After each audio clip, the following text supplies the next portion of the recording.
أعوذ بالله من الشيطان الرجيم. وإذا طلقتم النساء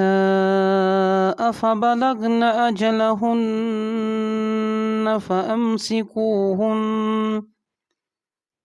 فأمسكوهن بمعروف أو صرحوهن بمعروف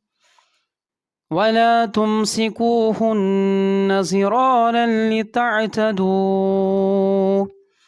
ومن يفعل ذلك فقد ظلم نفسه ولا تتخذوا آيات الله هزوا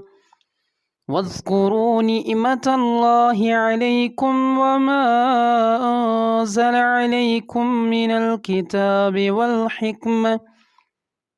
الكتاب والحكمة يعظكم به واتقوا الله واعلموا أن الله بكل شيء عليم. وإذا طلقتم النساء فبلغن أجلهن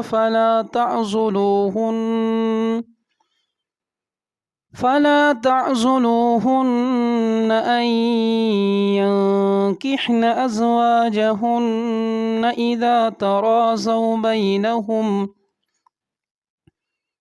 إذا تراضوا بينهم بالمعروف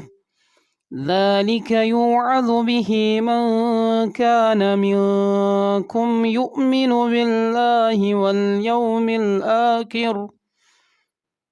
ذلكم أزكى لكم وأطهر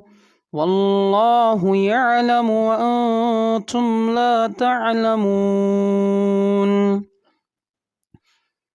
والوالدات يرضعن أولادهن حولين كاملين لمن أراد أن يتم الرضاعة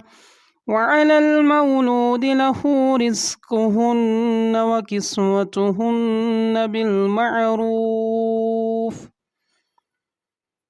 لا تكلف نفس إلا وسعها لا تضار والدة بولدها ولا مولود له بولده وعلى الوارث مثل ذلك فإن أراد فصالا عن طراز منهما وتشاور فلا جناح عليهما وإن أردتم أن تسترضعوا أولادكم فلا جناح عليكم إذا سلمتم ما آتيتم بالمعروف واتقوا الله واعلموا أن الله بما تعملون بصير.